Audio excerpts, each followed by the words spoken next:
In this week's portion, we read about the great exodus of Egypt. God sends Moses to Paro with a message, Shalach ami v'yavduni. Let my people go and they will serve me at Mount Sinai, where they will receive the Torah with all the 613 mitzvot, and they will become my servants. The question is, what kind of freedom is this if God is freeing them from the bondage of Egypt and then we become God's servants? How is that freedom? Well, the answer is that there's two types of freedoms.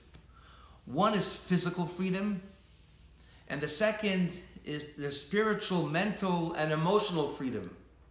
Physical freedom is when we are not locked up in jail, we're not a slave, but spiritual freedom means the ability of one to maximize his or her full potential, to be the greatest and the finest person that you can be, to utilize all of your talents and all of your strength, to live a life of meaning, purpose, and joy.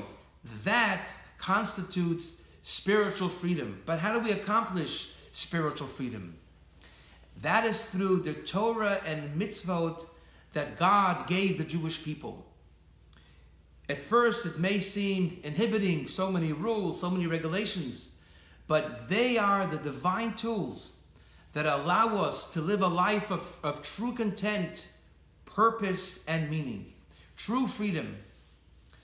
As one of the great yachtsmen, a great navigator once said, if you want to enjoy the freedom of the high seas, you must first become a slave of the compass.